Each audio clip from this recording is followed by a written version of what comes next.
Აღმებით განვაგრძობ ბორეევის წიგნის მიტიერი ჰუმანოიდური ცივილიზაციების ისტორიის წაკითხვას, თარგმანს და განხილვას. ჩვენ შევჩერდით თავზე გამარჯვება.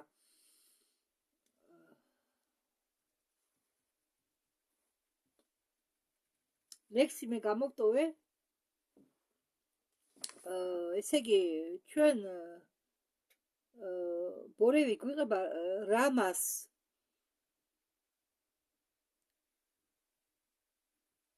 სამხრეთ აღმოსავლეთის ტერიტორიების დაპყრობაზე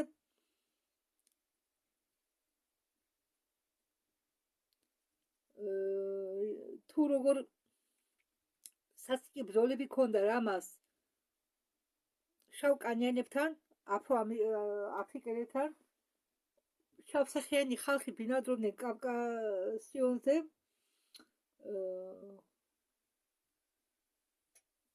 და ძალიან რთულად, ძალიან ძიმედ რთული დასაყრობი იყო სიმაღლეები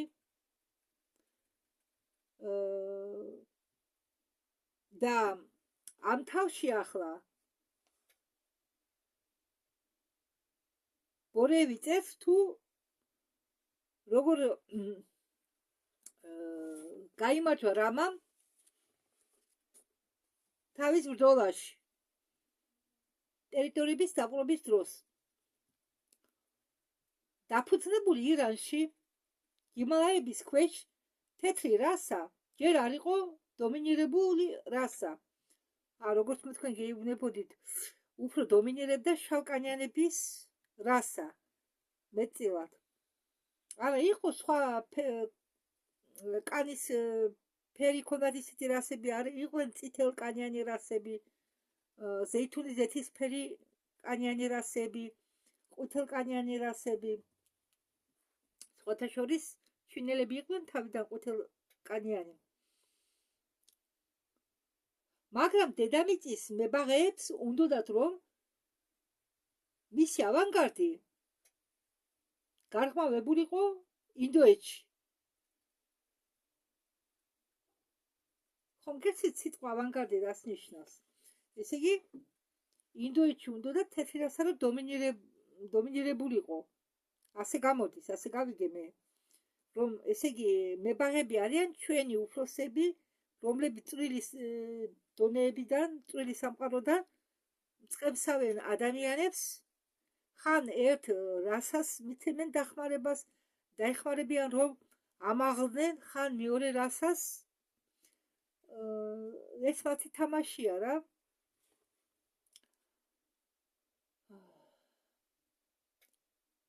ინდოეთში იყო განლაგებული მთავარი ცენტრი დრავიდებისა. უძველესი გამარჯვებულები წითელ და ყვითელ რასებზე, ამ მიწებზე. ზენ ავესტა ახსენებს რამის ამ მოძრაობაზე.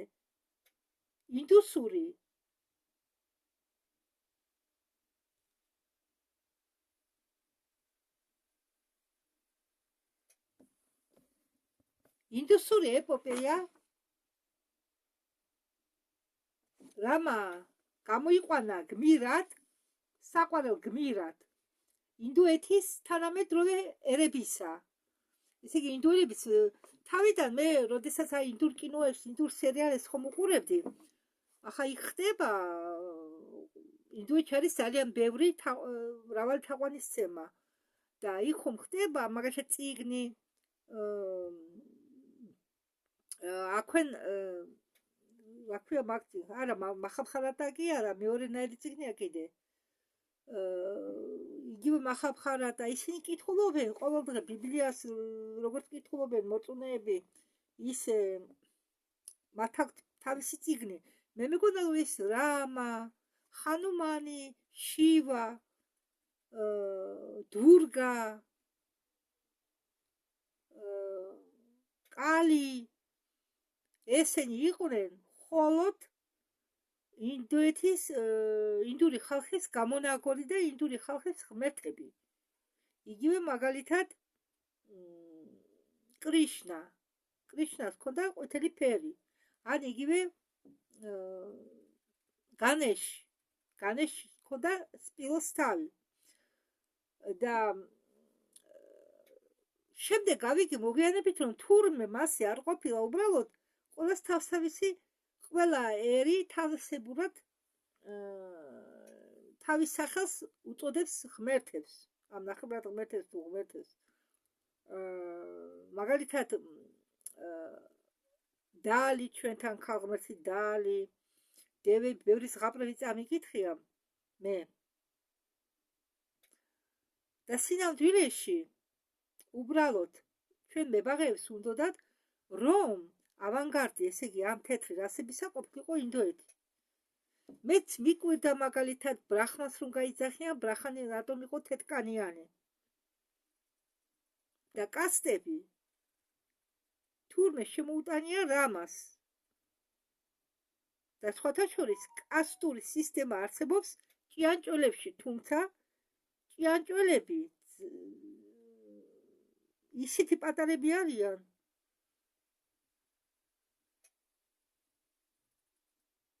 მაგრამ მათშიც ხდება სწრაფვა სულიერი ამაღლებისკენ. და ბოლოს ჭიანჭველამ დაიმსახურა თუ განვლო ეს გზა ამაღლებამდე, მას ჩუქნიან ფრთებს, მას ამოუდის ფრთები და ის ტოვებს, ის ხდება ფრინავი ჭიანჭველა და ტოვებს თავის ბუდეს. კარგი, ახლა მე გადავუხვიე.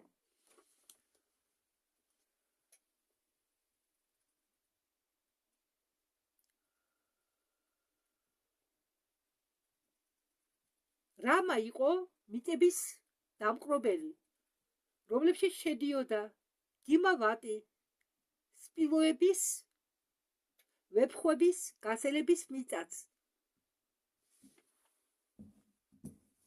მან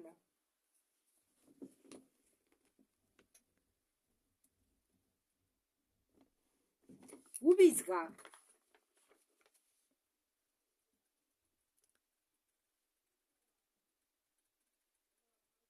იმ გიგანტური ბრძოლისკენ, რომელშიც ორი რასა ერთმანეთს ებრძოდნენ გაუცნობიერებლად, არ ესმოდათ რა ძალა უბიძგებდათ, ერთმანეთი ამოეხოცა. ინდოეთის პოეტური თქმულებებში, რომლებიც გამდიდრებულია ტაძრების ოკულტური ტრადიციებით, გადააქცია მისგან თეთრი და შავი მაგიის ბრძოლად. თავის ომში მაღალ ერებთან და შავ მეფეებთან ჯამბუებთან, მაშინ მას ერქვა მასე. რამამ გამოავლინა სასწაულ მოქმედი ძალა.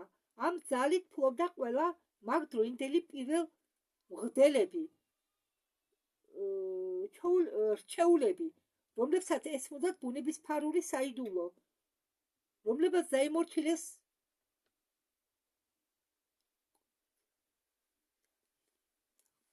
კონცენტრაციის და მედიტაციის დახმარებით. თქმულება რამას აჩვენებს, როგორც წყლის წყაროს გამჩენს უდაბნოში, ან რომელიც პოულობს მანაში დახმარებას, რომელსაც ურიგებს, შივრებს, ხან რამაც გამოავლენი როგორც კურნალად, რომელიც მცენარე ხომის დახმარებით აჩერებს ეპიდემიებს.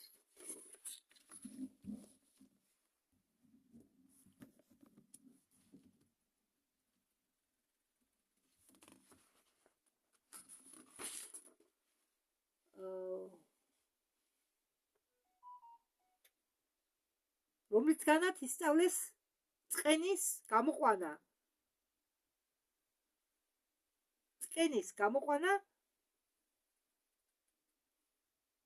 წვენის მაპატიეთ, რომლისგანაც ისწავლეს არასწორად დამიწერია. წვენის გამოყვანა ამ მცენარესგან. დამიწერია. წვენის გამოყვანა ამ მცენარესგან, რომლითაც შეცვალეს ომელია, მოგვიანებით და ისიც გახდა წმინდა მცენარე, მაგრამ მოკლედ მოგიყვებით ზეთრიურ მანაზე. რამა მას ამზადებდა სპეციალურ დანადგარით, რომელიც აღჭურვილი იყო პლუტონის ძრავით. ახლა ასეთი აპარატების დამზადება შეუძლია ნებისმიერს. მანქანა შედგება ორი ჭურჭელისაგან, მათ შორის მილებით ცირკულირებს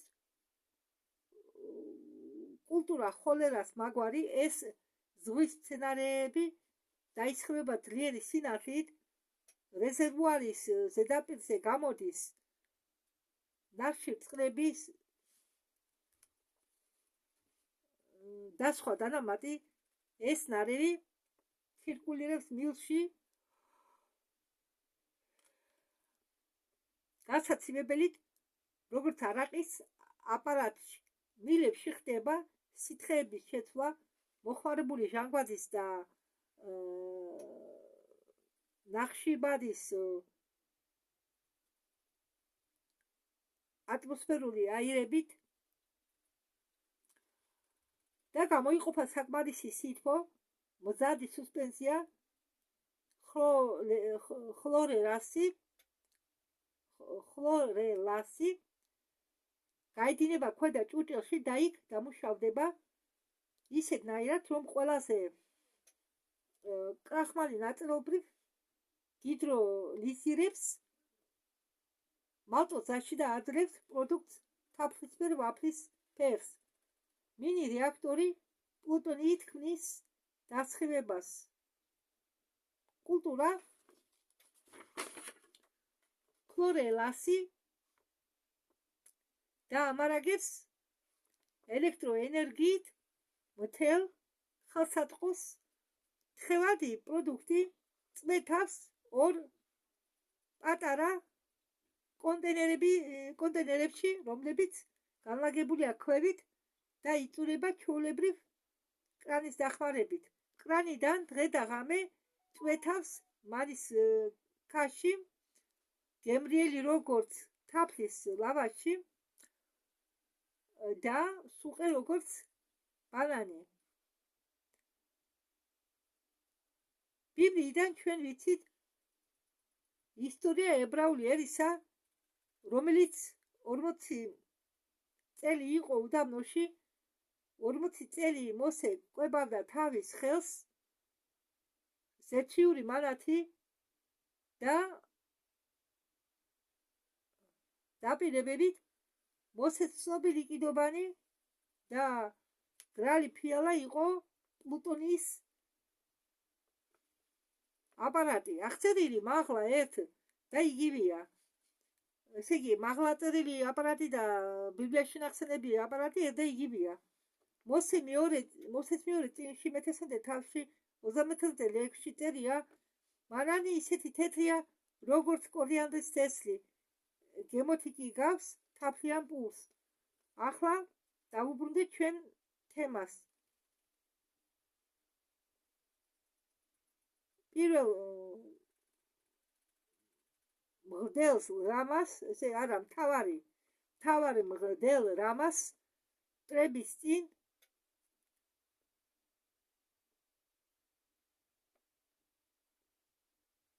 ხმარობდა ის ჯადოქრობას, სითხებს, სითხი ნიშნავს ძალებს. შავი მღრდლები ბატონობდნენ მაგ დროს ხალხზე აღდგენილი კულტის მეშვეობით, რომელშიც იყო დოისტორიული, ესე იგი, ისინი ბატონობდნენ ხალხს აღდგენილი კულტის მეშვეობით, რომელიც იყო ისტორიამდე ლემურიაში. მათ ჰქონდათ ჩვევათ, ეჭმიათ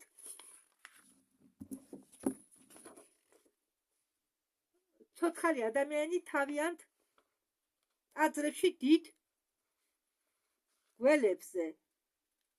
ესე იგი, თავიანთ ძველ ტაძრებში ადამიანებს აჭმევდნენ, აცლებდნენ საკვებად გველებს, პტეროდაქტილებს, დინოზავრებს და მაშინდელ ნაკლებად ცნობილ ცხოველებს. უხვი ჯადოქრები აიძულებენ ან რეპტილიებს და გველეშაპებს ეჭამათ ტყვეების სამხედროების ხორცი, რაბა თითქოს შემთხვევით გაჩნდებოდა მაგდაგვარ ტაძრებში და ანთებულ ფაკელების შუქის ფონზე აგდებდა მათ გარეთ და ათვინიერებდა გველებს, ფრინველებს, გველეშაპებს, პტეროდაქტილიებს და შავ მღვდლებს. ზოგჯერ გაჩნდებოდა მტრის ბანაკში უიარაღოთ და იღებდა თავის თავზე დარტყმას, მათგან ვინც მისი მოკლა სურდა, მაგრამ რამა ბრუნდებოდა მთელი. არავინ ბედავდა მის შეხებას მეტად. როდესაც შავი მღვდლების თავარსარდლები ეკითხებოდნენ ჯარისკაცებს, რომლებიც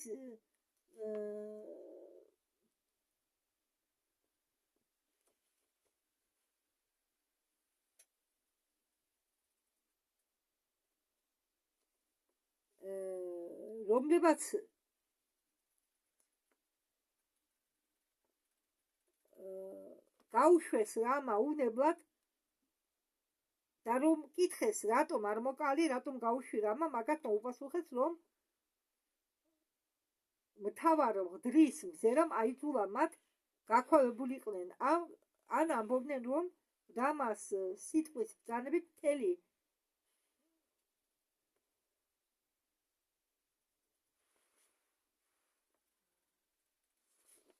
სპილენძის მთა გაჩნდებოდა მათ შუაში და რამას ვერ ხედავდნენ.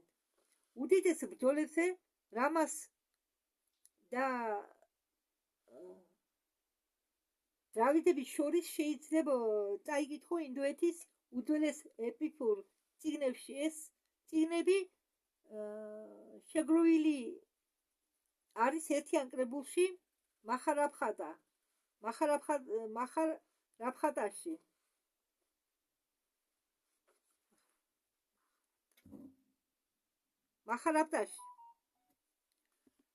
იქ აღწერილია საფრენი აპარატები არიებისა, რომლებსაც იყენებდნენ ვერცხლის წყალს და ძლიერ რეაქტიულ ძალას.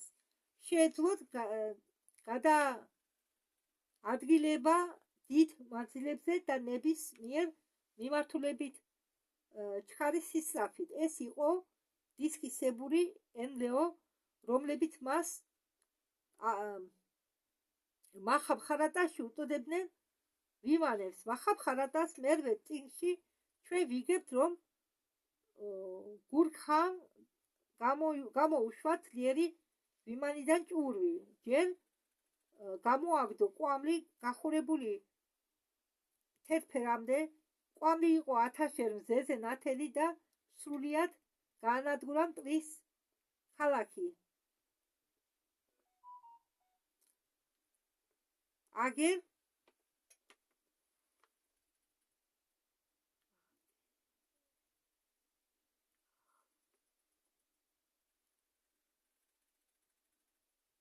აღწერს ატომური ჭურვი აფეთქებისა, რომელიც მოხდა 5000 წლის უკან ერთ-ერთი ბრძოლის დროს ინდოეთში. ეს არის არიების წმინდა წიგნი მაჰაბჰარატი და იქ წერია, ყველა სტიქიები თითქოს ამოვარდნენ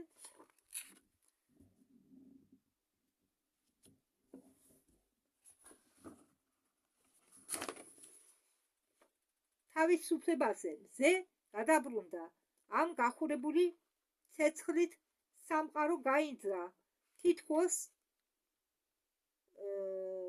მაღალი სიცხე ჰქონდა. სპილოებს ცეცხლი მოიკიდა. რა რო დამიწერია? სპილოებს ცეცხლი მოიკიდა.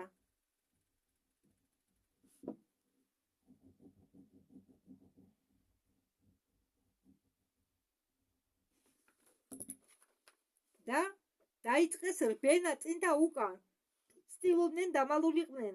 წყალი ადუღდა. ცხოველები დაიღუპა.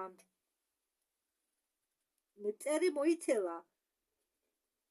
წაკიდებული ხეები სპილოები ყვიროდნენ. ყველგან მათი გვამები ეყარა. ცხენები და ეტლები მთლიანად დაიწუნენ ამ გიგანტურ ხანძარში, როდესაც 1000-ით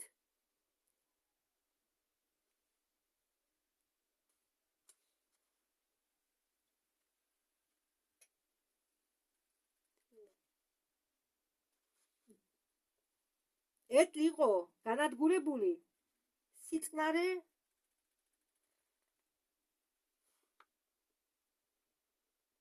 ჩამოტვას ზღვაზე. დაუბერა ქარებმა და დედამიწა განათდა. სანახაობა იყო საშინელი, გვამები იყო დამახინჯული. არასდროს არ გვინახავს წინათ მასეთი იარაღი და არ გვსმენია მის შესახებ. თანამედროვე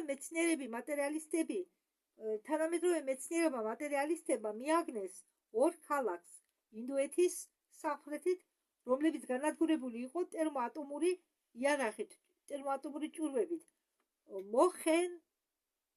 მოხენდო-დარო. პირველი ქალაქია მოხენდო-დარო, რომელმაც შეინახა კედლების ნარჩენი და სახლები, რომლებიც ეს კედლები მინებათ არის ქცეული მაღალი ტემპერატურისაგან. მეორე ქალაქი არის ხარაჯში. არქეოლოგებმა ამოიტანეს ადამიანების ცხოველების ძვლები, რომლებიც ცხოვრობდნენ ინდოეთში 5000 წლის უკან. ამ ძვლებისაგან მოდის ხამა გამოსხივება. იმის გავსად თითქოს ახახან გამოიტანეს ეპიცენტრიდან ატომური აფეთქებისა და ასოებით არიების გმირობის ჩადენის ნიშნად თქმულება აწერს რამას კუნძული ცეილონის დაპყრობას. ეს იყო ბოლო თავშესაფარი შავი მაგიისა რავანასი, ლანკის პრეზიდენტისა, რომელიც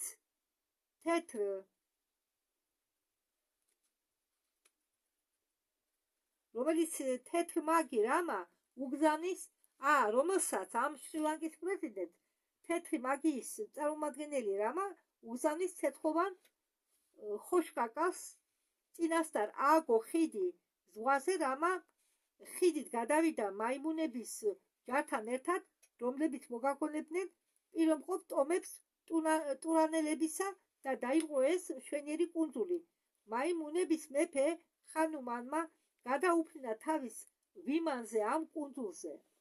შემდეგი თავი განსახილველი რამას ანდერძი. ლექსიც არის აქ, მაგრამ მე ლექსი არ გადავთარგმნე. დავანებე თავი. აღმოსავლეთის წმინდა წიგნების თქმით, რამა გახდა ინდოეთის ბრძანებელი.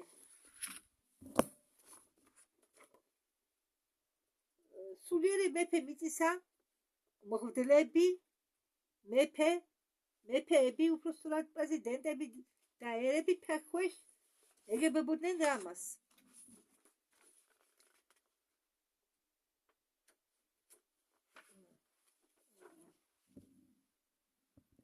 და ეგებებოდნენ რამას ვერცის ნიშანის ქვეშ. ისინი აცელებდნენ არიების კანონებს, რომლებსაც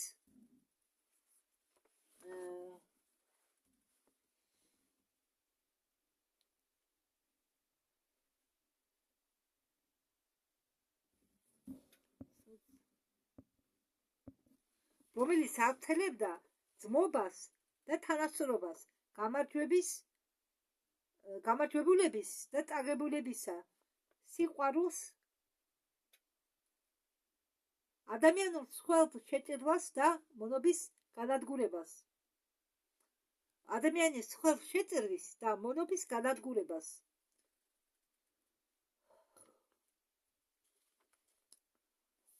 ესე იგი, რამას კანონის მიხედვით ძმობა და თანასწორობა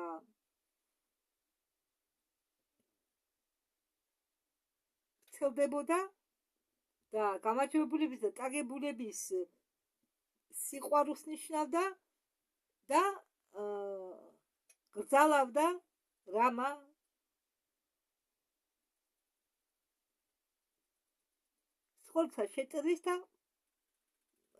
სხვათა შეჭრებას და მონობას.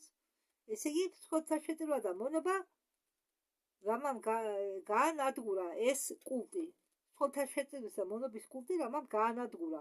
წმინდა ცეცხლის პატივისცემა, რამა დაბერდა მისი წვერი გათეთრდა, როგორც თოვდი, მაგრამ სიმხნევად არ ტოვებდა მას მეფეები და ერები თავაზობდნენ უმაღლეს ხელისუფლებას. მათ სთხოვდა ერთი წელი მიეცათ დრო და მას დაესიზღვრა სიზმარი. მაღალმა გონებამ, რომელიც აკლებდა მას სიმხნევეს და აგულიანებდა მას და რომელიც ხშირად ელაპარაკებოდა მას ძილში, ესე იგი დაესიზღვრა ეს კოსმოსური გონება ორიონიდან და ჯერ რამა თავის თავს ხედავდა თავის სიყვარულის ტყეებში.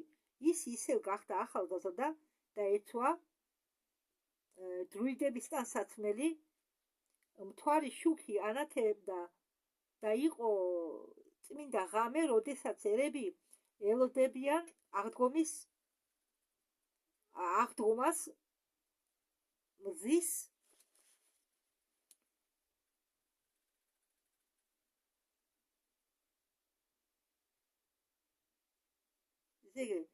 მზის აღმოსვლას ალბათ, ხო? რამა მიდიოდა მუხების ქვეშ. ახალგაზრდა მშვენიერი ქალი მიუახლოვდა მას. თავზე მას ჰქონდა ბრწყინავი გვირგვინი, მისი სქელი თმები იყო ოქროსფერი.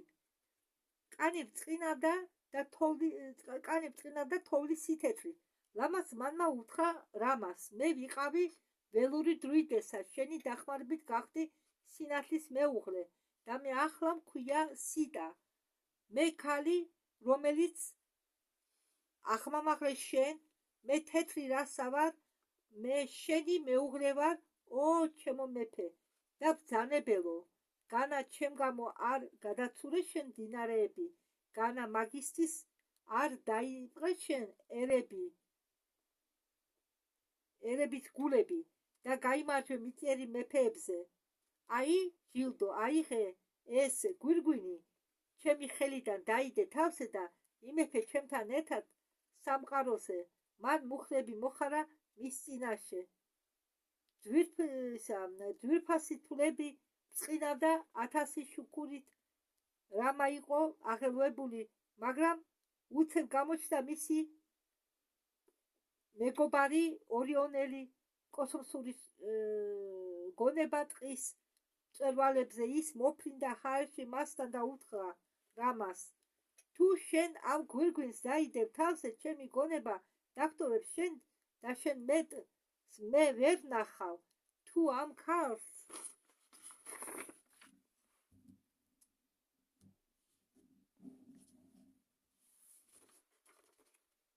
ჩაიხუტებ გულში, შენი ბედნიერება მოკლავს მასაც და შენსაც, მაგრამ თუ შენ ვარს იტყვი მასზე, ის იცოცხლებს დედამიწაზე, ბედნიერი და თავისუფალი და შენი უნახავი სული მართავდეს იქნება მას.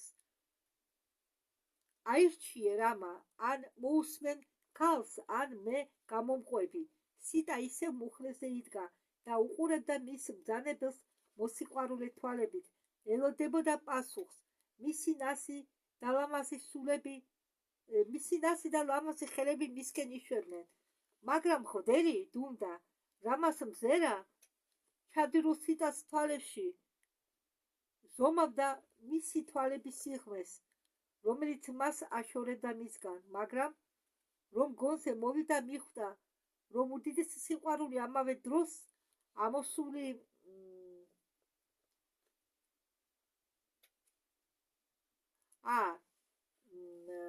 მაგრამ რამა გონზე რომ მოვიდა, მიხვდა, რომ უდიდესი სიყვარული ამავე დროს არის უდიდესი ვარის თქმა და რამამ თავისი დახუნთული ხელი დაადო თეთრ ქალის შუბს.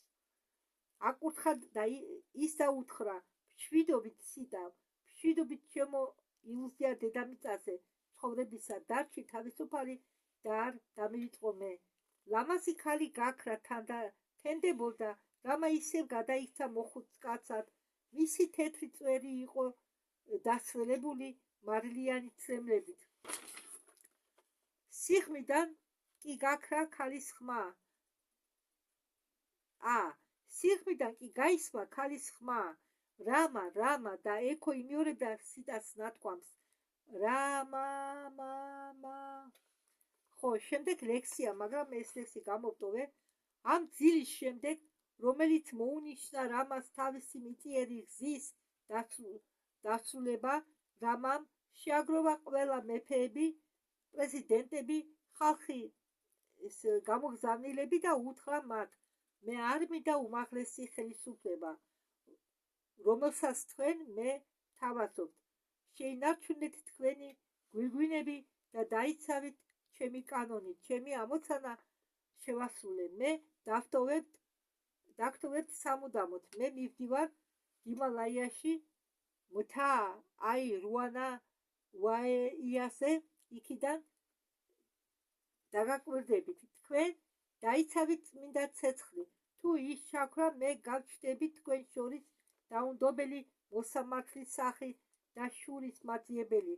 შემდეგ ის გაემგზავრა თავის მოწაფეებთან ერთად მთაზე, თავის საფარში, რომელიც ნაცნობია მხოლოდ იოგებისთვის და ჩვეულებისთვის. იქ ჰიმალაიში, ღრმა გამოქვაბულში, ის თავის მოწაფეებს ასწავლიდა დედამიწის საიდუმლოს და უდიდესი არსების თაობაზე. 4-ჯერ ისინი აკეთებდნენ მედიტაციას სანთლის შუქზე, თან სუნთქვას იკავებდნენ.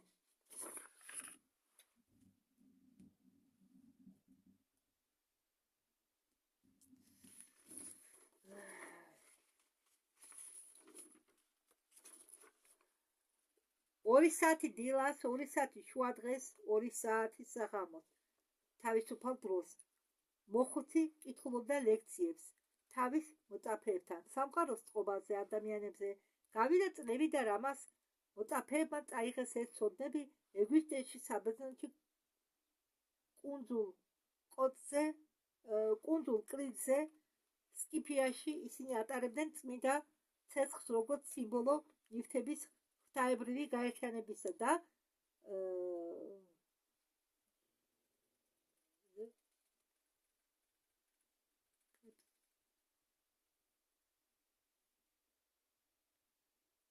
რქებს არიული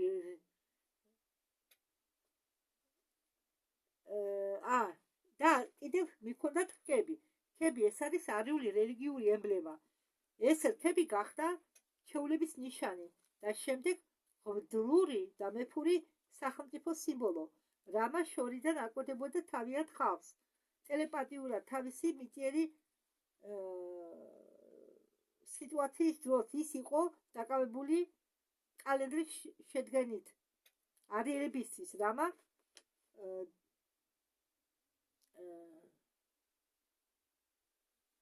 რამაც დამსახურება დღეს რომ გვაქვს ზოდიაქოს ნიშნები. მასეთი იყო პატრიარქის ანდერძი. უცნაური წიგნი დაწერილი ბრწყინავი ვარსკვლავებით ცისფერ ფურცლებზე, ღამის ცაზე დაწერილი ბრწყინავი იეროგლიფებით კოსმოსში იყო დატოვებული ძველი მასშტაბებით ჩვენი რასისა. როდესაც აფიქსირებენ კალენდარში 12 ნიშანს,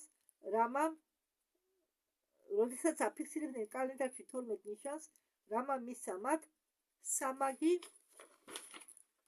აზრი, დანიშნულება. პირველი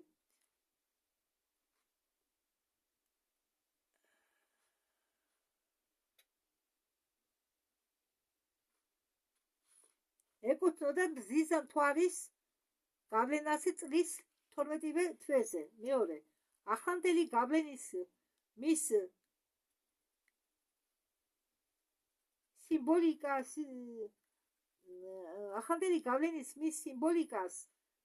სიმბოლიკით მას გადასცემდა მის ისტორიასაც. ესეთი სიმბოლიკასთან ერთად გადაეცემოდა ისტორია. ყოველ ზოდიაქოს ნიშანს მარტო სიმბოლიკა კი არ იყო მარტო თავარი, არამედ მისი შექმნის ისტორია. მესამე მიუთითებდა ოკულტურ საშუალებებს, რომლითაც ის სარგებლობდა, როდესაც აღწერდა თავის კეთილშობილი მიზნებს და დედამიწის ცხოვრების დროს. რამამ კიდევ დატოვა თავის მეცნიერება ვასტუ ვიდია. შემდეგი თავი გახილვის არის ვასტუ ვიდია. აქ მოკლე ლექსია ერთკუპლეტიანი. მე ბავშვი ვარ, მაგი, ჯადოქარი. აქ სასილეში იდეებისა ჩემი სულის ბოლო ძალით ვაშენებ სახს დერწავ სახს. ახლა ტექსტზე გადავიდეთ. ზოგჯერ ხანძრივი ბრძოლების შემდეგ ირანში რამა გვაგროვებდა ჩვენ იოგის მოსწავლეებს განსახიერებელ სირი ურიელებს თავის გამოქვაბულში და გვიყვებოდა ეგზოტერიკული მეცნიერებაზე, ენერგიების ცვლაზე, ადამიანის და პლანეტას შორის, ადამიანის და დედამიწის შორის. მასწავლებელი ამბობდა, ლაპარაკობდა სანსკრიტზე ხატოვნურად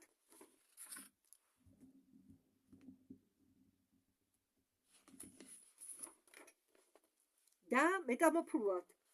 მოკლედ,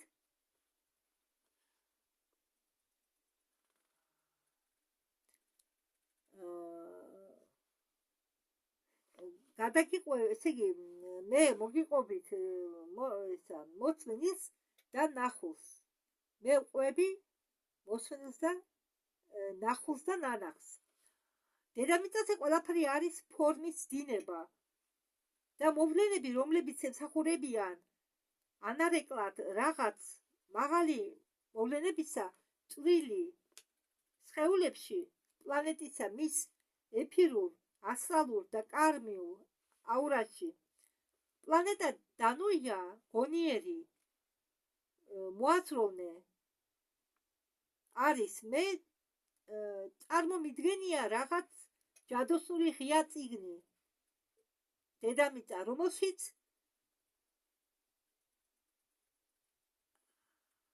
ამოცანური წარწერით წერია ისტორიები ყოფილი და მომავალი კონტინენტების და ცივილიზაციებისა, ბედი სხვადასხვა ხმაურიანი ქვეყნებისა და წყარო ერებისა და ის კი არა, ბედნიერება და უბედურება ცალკე ადამიანისა.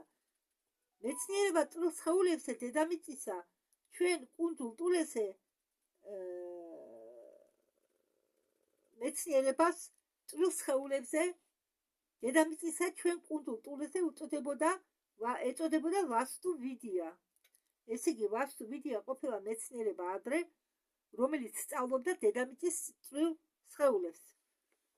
ეს არ არის გამოცანების კრებული, არამედ რეალური ცოდნა ურთიერთკავშირებზე მიწერი და წვრილი პლანის შორის მოვლენებისა, ასტრალური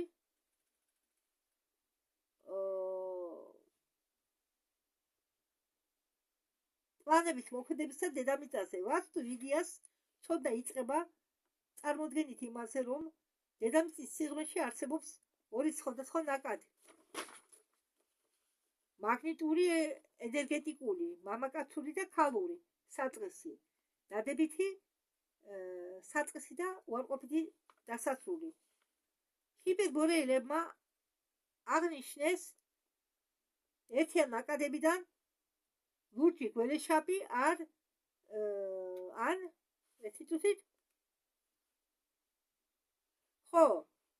ლურჯი გველეშაპი ან მეორე რამჭის მე არ ვიცი, ან მეორე თეთრი ვეფხვი. ესე იგი, ჰიპერბორეელებმა აღნიშნესო ნაკადები, ორი ნაკადი, მთავარი ნაკადი, რომლის სახელები არის პირველი ნაკადის ლურჯი გველეშაპი, მეორე ნაკადის თეთრი ვეფხვი. ლურჯი გველეშაპი უნდა იყოს ყოველთვის განლაგებული მარჯვნივ სახლიდან ან შენობიდან. თეთრი ვეშაპი კი მხოლოდ მარცხნივ, შენობის მარცხნივ. გაიგეთ? ესე იგი, ნაკადი ლურჯი გველეშაპი უნდა იყოსო განლაგებული, სადაც თქვენ ცხოვრობთ, ან რამე შენობა არის, იმ შენობის მარჯვნივ. და თეთრი ვეფხვი სულ არის განლაგებული მარცხნივ.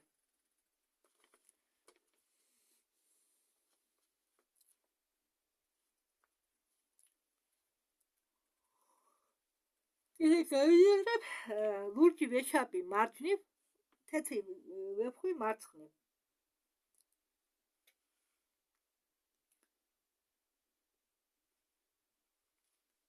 ვასტუ ვიდიას სპეციალური ან ნებისმიერი სულთა ადამიანს შეუძლია აჯნას ჩაკრის დახმარებით განსაზღვროს ადგილები მასეთი გველეშაპისა და ვეფხვისა დედამიწის კონკრეტულ ადგილას ყოველი სოფლის ტერიტორიაზე, რადგან ეს ნაკადები წარმოადგენენ წვრილი ენერგიის მატერიალურ გამოხატვას გველეშაპს ვხედავთ რუხი კვამლით, რომელიც იჭიმება დედამიწის ზედაპირიდან 3 მეტრით.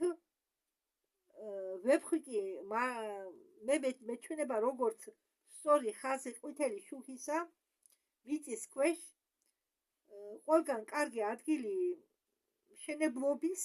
ვასტუვიდიას თვალსაზრისით არის ნებისმიერი ადგილი ტაძრის ასაშენებლად ან სახლის ასაშენებლად. ვასტუვიდიას თვალსაზრისით არის ადგილი წერტილი ორივე ენერგიის გადაკვეთის ამ ეფირული არცების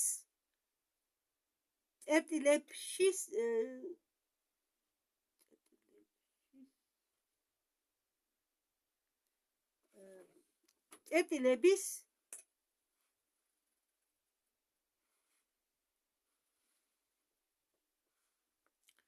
გადაკვეთაში დევს დანუიას პატარა ჩაკრები. ესე იგი, ამ ადგილებში დედამიწა შთანთქავს თავში კოსმოსიდან წვრილ პლანურ ენერგიებს. ასტრალური ჯვარი შექმნილი დადებითი გამტარებლის უარყოფითთან გადაკვეთით ანათებს დღისი და ღამით სწორი ტაძრების გუმბათებზე. მარცხნივ ახალგაზრდობა და ძალა, მარჯვნივ სიბრძნე, სიმართლე. პირდაპირ კი ტაძარი ან საფლავი და ასტრალური ჯვრის სინათლე.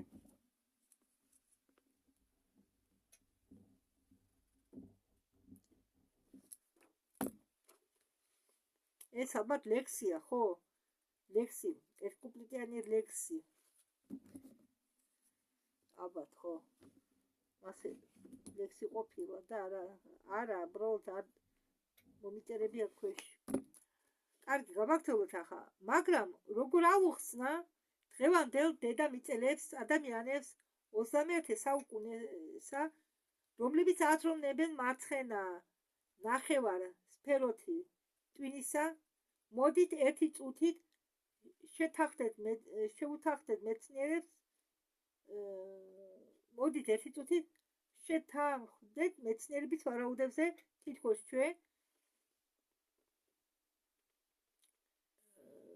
ჩვენი დედამიწა შეიქმნა კოსმოსური მტვერისაგან, რომელიც შეიქმნა სამყაროში მილიარდი წლების განმავლობაში, შეგორდა ერთიან მასაში და თანდათან დაიპრესა უზარმაზარ გროვად. ეს მასი არ არის, მაგრამ ეს აზრს არ ცვლის. წარმოვიდგინოთ, რომ რაც მეტი არის სიმჭიდროვე, მით მეტი იზრდება წნევა და ტემპერატურა ცენტრში. ძლიერი შეკუმშვის შედეგად მტვერის და აირების ახალგაზრდა ზეთრიულმა სხეულმა დაიწყო ნათების ამოფრქვევა. მასის მომატებასთან ერთად ახალ პლანეტის წნევა მის ბირთვში აღწევს ფანტასტიკურ ციფრებს, მიახლოებით 3 მილიარდ ატმოსფეროს. ამის შედეგად ტკინის მოლეკულები დაპრესილია და სიბრტყემდე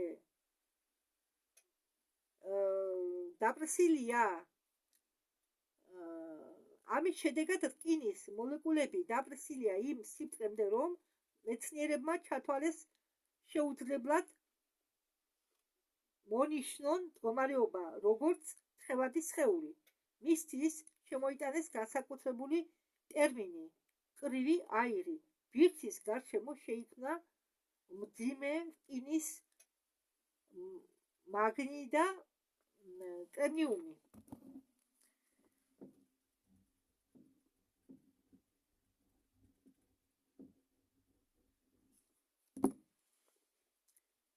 როგორც ვარაუდობ, მეცნიერები მაგათმა ამ ცეცხლმსუნთქავ სუბსტანციას მისცენ პირობითი სახელწოდება სოლივინი. მანტიის ზედაპირზე განლაგებულია თხელი სათუთი ფენა მიწის ქერქისა, რომელზეც თითქოს ჩვენ ცხოვრობთ ხალხი. წარმოვიდგინოთ 2 წუთით, რომ ეს მასია. შემდეგ ჩვენი მიწის ქერქი შედგება რამდენიმე ფენებისაგან, უხეშად რომ ვთქვათ, ბაზალტისა და გრანიტისაგან, რომლებსაც აქვთ ასობით ადგილობრივი ვარიანტები, განსხვავებული მინერალების შემადგენლობით, ტემპერატურის და დროის რეჟიმის, ესე იგი გამოდის ფენოვანი პეროგი.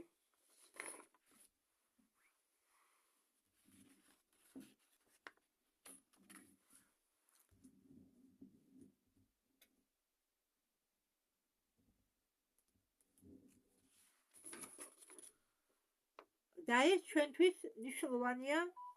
გრანიტი არ დევს დედამიწის სიღრმეში, რადგან დიდი ტემპერატურისგან ის აუცილებლად დაიშლება მორიგ ნაწილებზე და დადნება. თითქოს მეტალის ნაწილი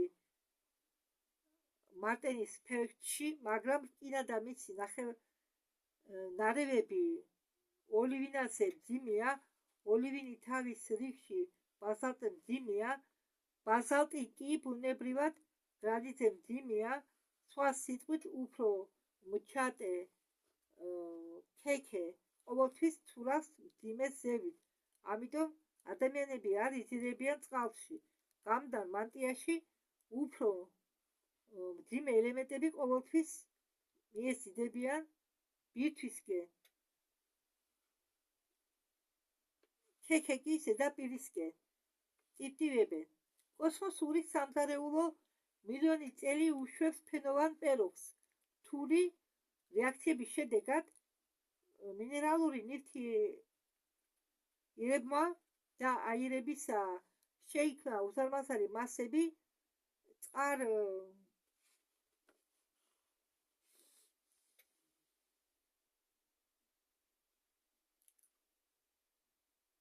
ოკის უგლებოდა და წყლის ორთქლებისა ისინი ძლიერი შადრევნებით და სტვენით ისდებოდნენ სიღრმიდან ზედაპირზე, აფრინდებოდნენ მაღლა ცაში, შემდეგ შიშინით და დუღილით ეხეთქებოდნენ ზედაპირს, შემდეგ გადიოდა მიწაში, დუღდნენ იქ და ისევ გამოვარდნებოდნენ ზედაპირზე. თანდათანობითი გაცივების შედეგად დაიწყო შექმნა პირველი ქვის ლოდებისა, მათ ადგილზე კი ახალი და ახალი. გავიდა წლები და ბოლოს გაჩნდა პირველი გრანიტის პლიტები, რომლებიც ცურავდნენ თითქოს აისბერგებით მძიმე, ესე იგი მძიმე ნაირსახეობა მასალისა და ეს ცურავდა ოკეანებში. დაიწყო აქტიური კრისტალიზაცია მინერალების. უძველესი ქვის პლიტებმა დაიწყეს ჩქარაზრდა და ბოლოს გადაიქცნენ უზარმაზარ კუნძულებში და გიგანტურ კონტინენტებში. მიწიერი ზედაპირის გაქვავება მოხდა არა უცებ, არამედ წამიერად. დროის ფიზიკურ კანონიდან გამომდინარე ხდებოდა გაქვავებული ლოდების და ზონების შორის ხდებოდა ნაკვეთები მინერალური გროვისა, რომელიც მოგახსენებდა ნერვებს და კუნთებს რაღაც კოლოსალური ცოცხალი არსებისა. იმავე დენის გამტარებლები გველეშაპის კუნთებისა. უგუნურია და ხო აქ პატარა ლექსია ერთკუპლეტიანი. ისევ არ მიწერია აქ. ხო, აგერ ლექსი.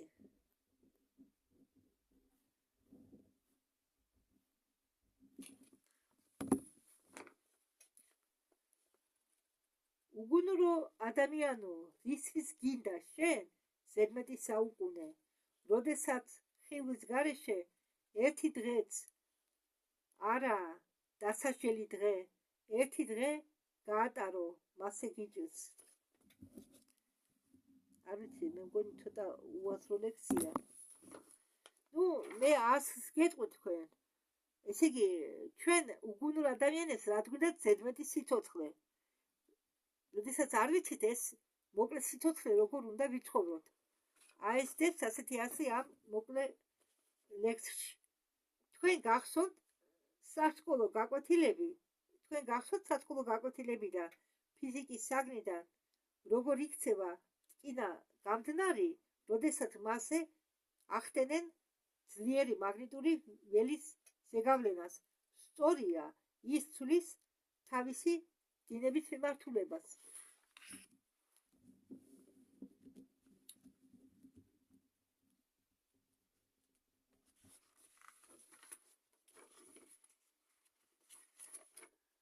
იგივე ემართებოდა ახალგაზრდა ფიზიკურ დედამიწას. დიახ, მთელი სამყარო და ყველა ცოცხალი შეადგენს ერთიან აზრიან ორგანიზმს, რომელსაც ჩვენ ვუწოდებთ ღმერთს და ადამიანი არ არის მცირე ასლი სამყაროსთვის შექმნილი ღვთის ხატისებურად და მის გავსად ჭეშმარიტებაა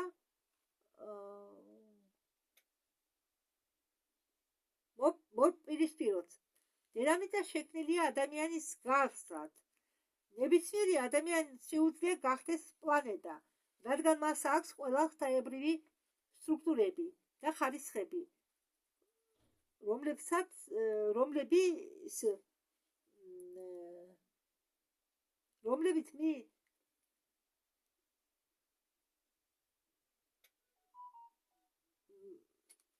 რომლებიც არის მათი ნება და წარმოსახვა იმისთვის, რომ მართო დედამიწით უნდა გაიგო, როგორ არის ის შექმნილი, ან გაიგო, როგორ არის ატყობილი ადამიანი და რატომ არის მასზე ატყობილი და არა სხვანაირად. ყოველი ჩვენს გარშემო არსებობს მრავალი ურთიერთგამავალი ფენები წვრილი მატერიისა. მე ყოველთვის ნათლად ხედავ თვალებით 7 მასეთ კოკონებს, რომლებიც გარშემო ახვევია ადამიანის ფიზიკურ სხეულს, მაგრამ ზოგჯერ მაგნიტური ქარიშხალების დროს მე ვხედავ მთელ 59 წვრილ ფერად ფენებს ფიზიკური სხეულის გარშემო ადამიანისა. სინამდვილეში ადამიანის ორეულები ბევრად მეტი ყავს ადამიანს. ყველა ეს წვრილი სხეულები მოთავსებულია კვერცხისებურ ფორმაში, რომლებიც ანათებს ოქროსფერი სხივებით და შეზღუდულია ნაწუჭებით. წვრილი მატერიის, ფერადი მატერიის გროვა ადამიანის ცოცხალი სხეულის გარშემო ოკულტისტები და ეზოტერიკები უწოდებენ აურას. აურული კოკონი შეკერილია უფრო წვრილი მატერიისაგან, ვიდრე ის, რომელიცგანაც მოძერწილია ფიზიკური სამყარო და ჩვენი სხეულები. ჯანმრთელი ადამიანის აურას აქვს კვერცხისებური ღრუბელის ფორმა, შერეული სუფთა ფერებისაგან: ლურჯი, ცისფერი, ისამისფერი, ოქროსფერი, ვარდისფერი, მწვანე, თეთრი. დედამიწას აქვს ისეთივე ფერები, რაც ადამიანს. როდესაც მე მუშაობდი ავადმყოფობთან, ხედავდი მეცხრისფერ მატრიცაზე აურის ყველა უხეშ ფენაზე ისხმევა ფიზიკური სხეული ადამიანისა. ოკულტისტები ამ კოკონს უწოდებენ ეფირულ სხეულს, თუმცა სინამდვილეში ორეულს აქვს ფიზიკური სხეული. ხო, ესე იგი, ფიზიკური სხეული ორეული კი არ არის ეფირული სხეული, პირიქით, ფიზიკური სხეულიაო ეფირული სხეულის ორეული. ეს ხომ ფიზიკური სხეული დაგვიანებით კოპირებს სხვადასხვა ფერს ორგანოებს და წვრილი სხეულის ნაწილებს ორგანიზმის ცოცხალი უჯრედები მუდამ იბადებიან და ქმნებიან შეკუმშული სივრცის ფორმას, რომელიც მხიარულად უნდა შეავსოს შექმნილ პროცესში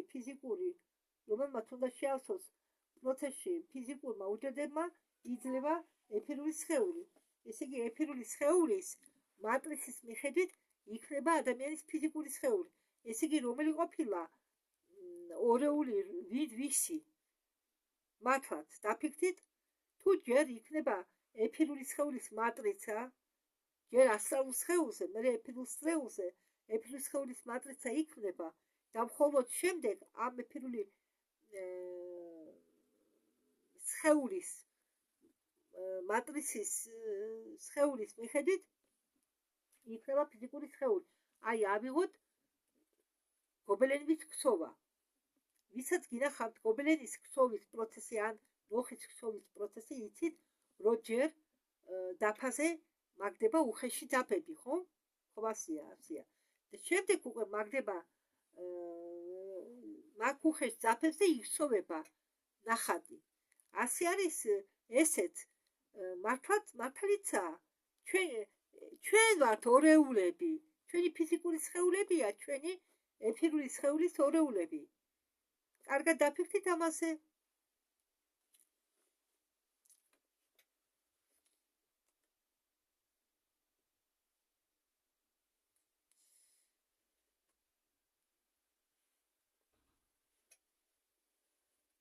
ეს ეფირული სხეული სტრუქტურირებს მომავალი ადამიანის მასას უხეში სხივებით, რომელსაც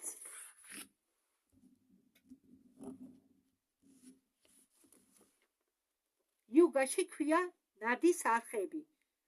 მე არაერთხელ ვაკვირდებოდი პაციენტებზე მათი ეფირული ორგანოები თითქოს ფერადი ღრუბლები მიედინებიან ცვლებებით გარემონტებულ ან შესწორებულ ნადის ქსელის არხებში. ეფირული სხეული შედგება არა მხოლოდ ვერცხლის სხივებისაგან, მასში არის ყველაფერი, რაც არის ფიზიკურ სხეულში, და ის სტრუქტურირდება უფრო წვრილი სხეულით.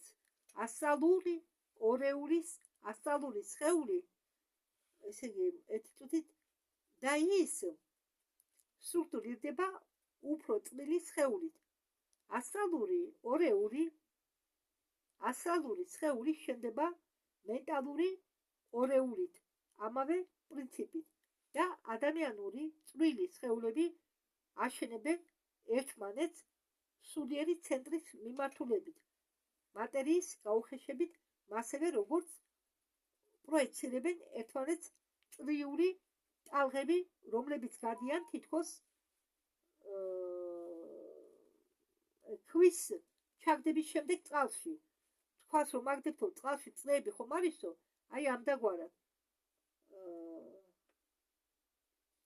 წრიულად, რაც უფრო შორს არის ტალღა, მით მეტია პირველი წრის გამრუდება. ამიტომ პლანეტა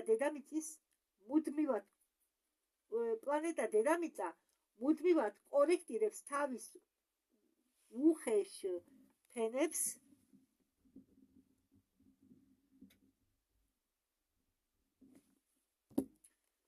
პირველი წრით სულის მსგავსად და სულის ხატის მსგავსად. ვარსკვლავები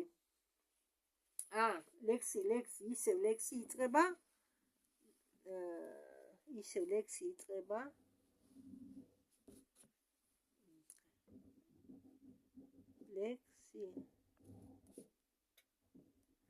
ხო, აქ პატარა ლექსია მოცემული, ნახავ ხალხელა. არა, პატარა კი არა, ძალიან კარგი ზომის ლექსი ყოფილა. კარგით, მაინც აგიკითხავთ. აზრი, მე შეიძლება კი რა ბევრი ლექსი არ გამომდის, ბევრი ლექსის გადათარგმნა, მაგრამ მე მაგას იმიტომ ვაკეთებ, რომ თქვენ ამ ლექსის აზრი მაინც გამოიტანოთ. შეიძლება რიფულად, ქართულად არ გამოდის, მაგრამ რუსულად რიფულაჭხას ეს ლექსები. ახლა მე ამ ლექსს წაგიკითხავთ. ვარსკვლავები, გიგანტები სულ ანათებენ. უკაცრავად, ვარსკვლავები, გიგანტები სულ ანათებდნენ იქნება. ზღვები პამირს არ დატბორავენ, სანამ ატლანტები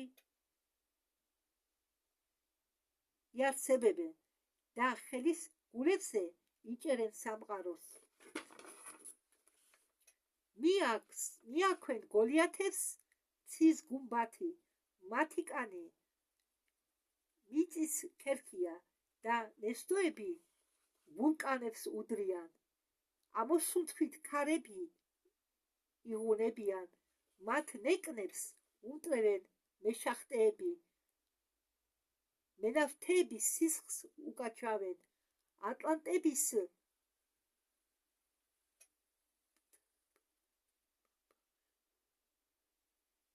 მხრებზე, როგორც მთები, ბროლის სიყვარული უკავიათ. კონტინენტები ჭრიჭინებენ ზედაწლისაგან, დაცა იფშნება გვერდებზე. ვენები იბერება როგორც მდინარეები, მათ გოლიათურ ხელებზე. უსაქმოდ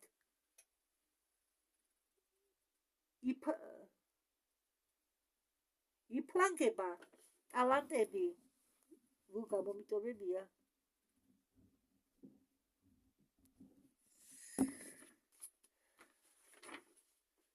საათების ისრები ჩერდება, ატლანტები მუშაობენ კბილების ღრეჭით, უკავიათ ცეცხლს წაკიდებული გუმბათი.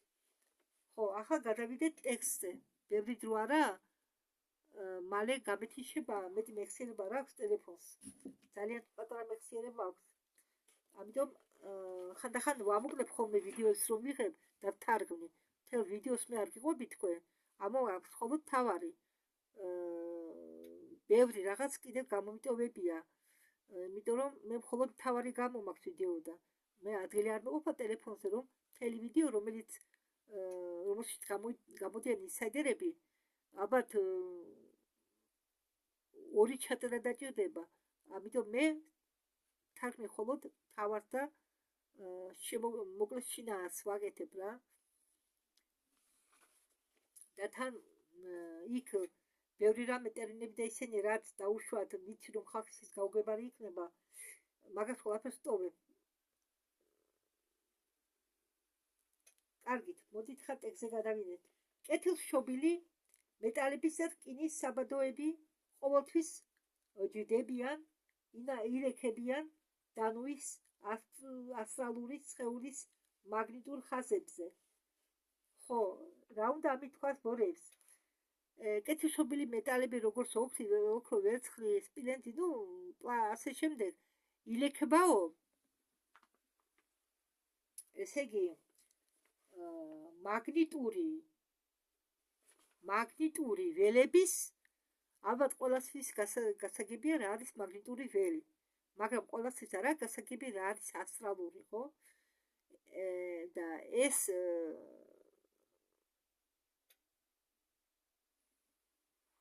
ჯვრიანი მეტალები, რომელიც ფასობს ჯვრად, ილექება ასტრალური ველის, სადაც ასტრალური ველი ისეთად აქვს დედამიწას, მაგრამ სადაც გადის მაგნიტური ხაზები, როგორც ბადეები, ხო მიცით? ხო, არის სპეციალური ხაზები, ასტრალურ დონეზე მაგნიტური ხაზები. იქ ილექება ეს ჯვრიანი ქვები, მეტალები. და კიდევ ჩვენი მოხუცი კეთილი პლანეტა არასდროს არ იყო იზოლირებული სხეულად. სამყაროში მის გვერდით სულ იყო მზე, მარსი.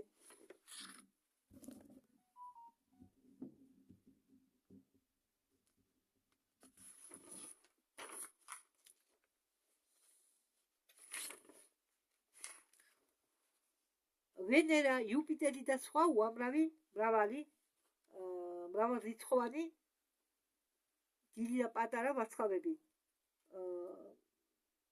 ყველა ისინი ტრიალებდნენ სხვადასხვა მიმართულებით. ისინი მეგობრობენ, ჩუბობენ, დადიან ერთმანეთთან სტუმრად, როგორც ადამიანები სიჩქარის შეცვლან, ტრაექტორიის მოძრაობისა, პლანეტისა და ვარსკვლავისა ყოველთვის მოქმედებენ სიმჭიდროვებაზე, ვიტალური და ასტრალური დედამიწის ორეულზე ცვლის მიმართულებას გველეშაპის კუნთებისა დედამიწის ფიზიკურ სხეულში, რითაც ცვლის დედამიწის ფიზიკურ სხეულში, რითაც ცვლის სიჩქარეს მიწიერი ხერხის მოძრაობისა, მისი ტემპერატურისა და სიჩქარისა. ეს არის დრო არ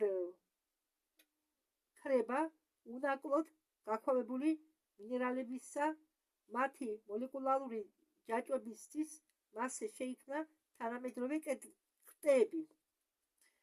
ეს არის დედამიწის ძვლები. დიდი ხანი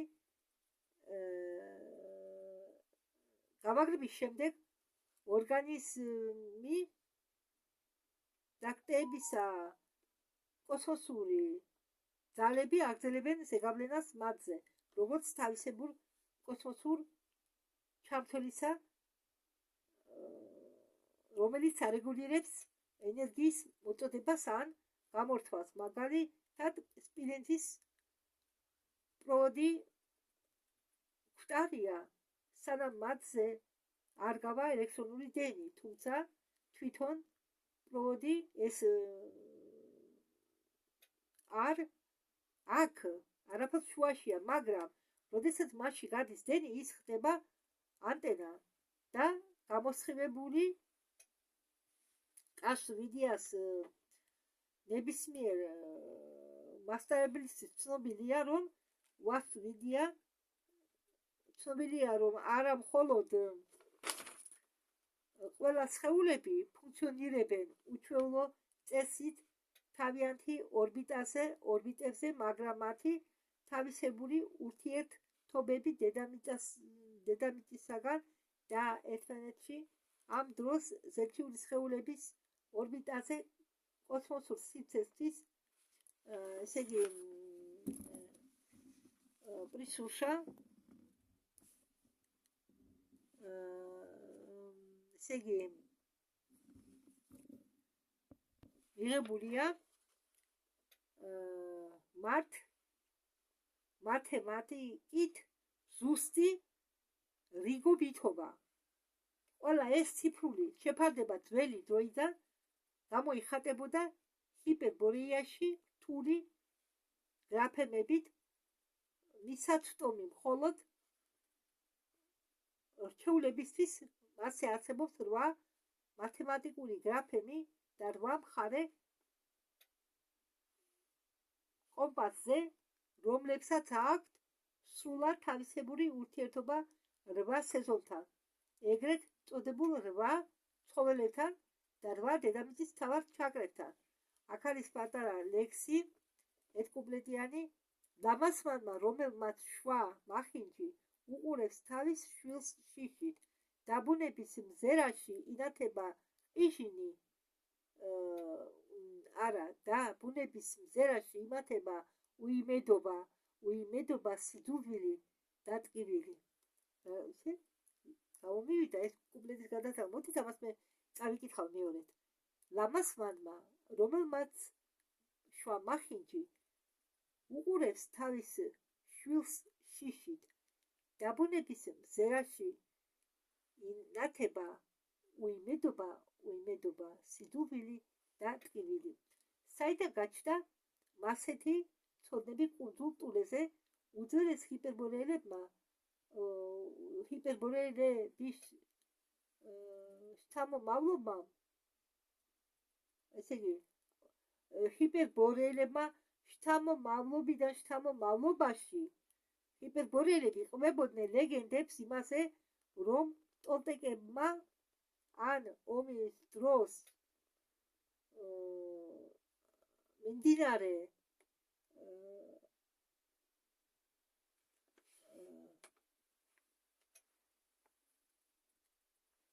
მერუს წყლებიდან გამოვიდა ურჩხული სხეულით ცხენისა და გველეშაპის თავიდან, მას ზურგზე ესე იგი, რომელსაც ლაპარაკი შეეძლო და სულს ეწერა ამ გველეშაპს უზარმაზარი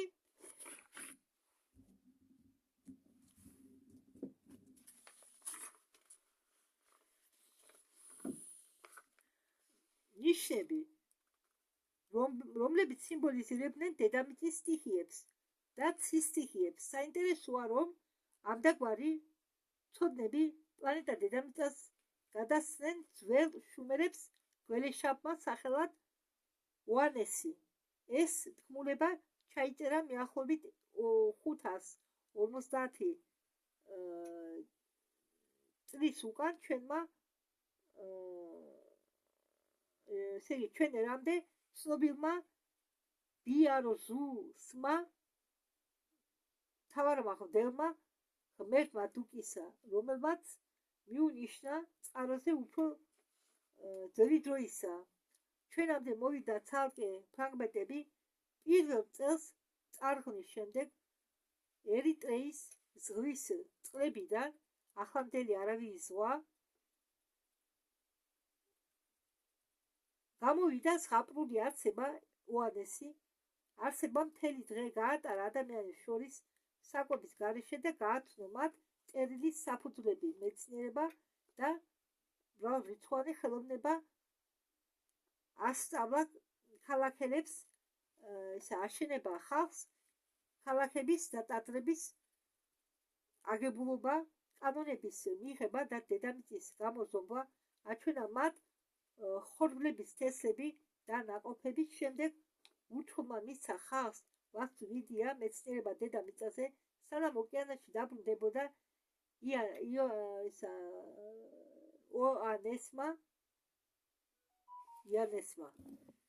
ოანესმა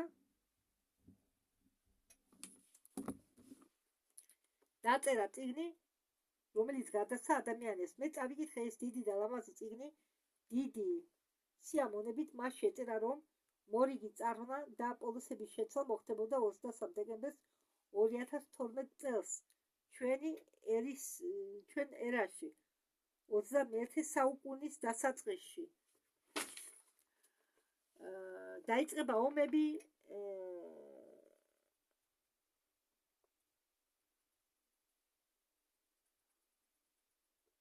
ევროპული სახელმწიფოების და მუსულმან სამყაროს შორის მიწის ქერქი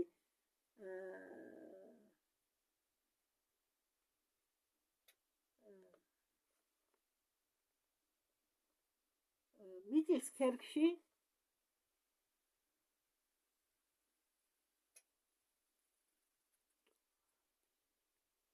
ატოლა ბიმილის რაიონში გაჩნდება უზარმაზარი ბზარი. ოკეანე იქ გაცხელდება, ადუღდება და ოდესღაც ჩადრული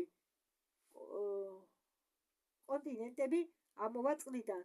ბინძური მიწები კი ჩაიძირება. დედამიწის დაწევის კუთხე მოხდება 90%-ით. ყინულოვანი ქუდები პოლუსზე დადნება და განთავისუფლდება მიწები, რომელიც დიდარია მინერალური ნივთიერებებით.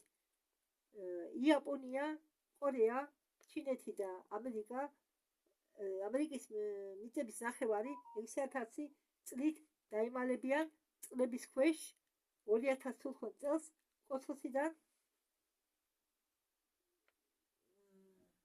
რაკეტებზე ჩამოფრინდებიან და დასახლდებიან გარეცხილ მიწაზე უცხო პლანეტელები. ისინი შეერევიან დარჩენილ ადამიანებს და მისცემენ ახალ შთამომავლობას. ახალ ჰუმანოიდების რასას. კიდევ ამ წიგნში წერია, რომ 2015 წელს დედამიწაზე დამთავრდება მომწიფება უმაღლესი ენერგო მტარებლებისა კრისტალებისა. ეს მინერალი სრულიად შეცვლის პლანეტის ენერგო მატარებლის სისტემას. მისი დახმარებით ელექტროენერგიის ცდომა მომარაგება იქნება უფასოდ. ეს კრისტალი იქნება აღმოჩენილი ყველა მატერიებზე დამუშავებენ მას ყველა ქვეყანაში. სუბუქად რადიოაქტიული და ცოცხალი ის მოამარაგეს სულთა მზის ენერგიით დედამიწის ჰუმანოიდებს. მიახლოებით 3000 წლის განმავლობაში ამის შედეგად დედამიწაზე არ მოიპოვებდნენ იქნება ნავთობს, აირს, ნახშირს, სხლ და ცრემლებს. შეწყდება ატომური ენერგიის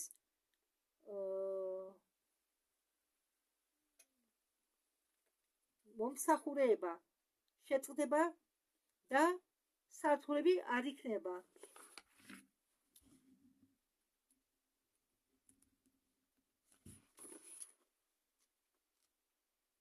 სახელმწიფოებს შორის არ იქნება. გველმა ყველაფერი წინასწარ იცოდა. გველეშაპი დიდია, მას თავის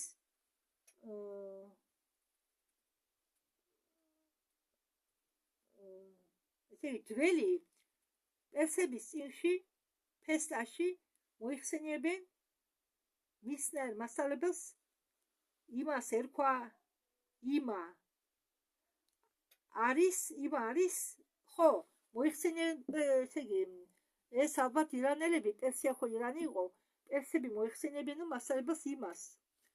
იმა არის ზღვის ურჩხული უკანა ფეხებზე, რომლებსაც აქვს ლასტები პერინოსკების წინა ხელებზე და უზარმაზარი რკინის ქუდით თავზე. ისიც გამოვიდა ბოლო წარღვნის შემდეგ ზღვიდან და ისიც ამბობდა მასეთ სიტყვებს. მან ხალხს მოუტანა ბევრი ცოდნა, მათ შორის დღეს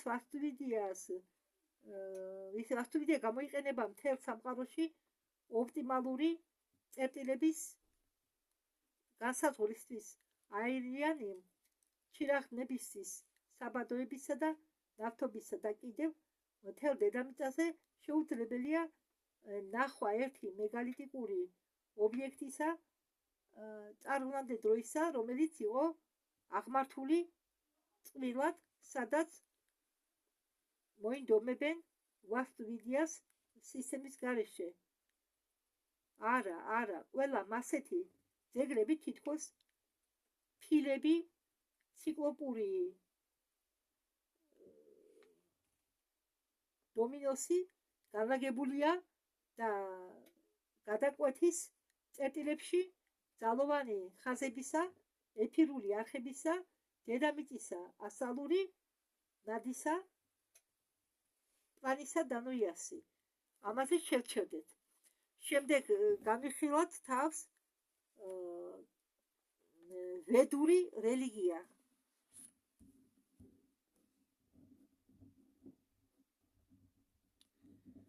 აქ შევჩერდეთ.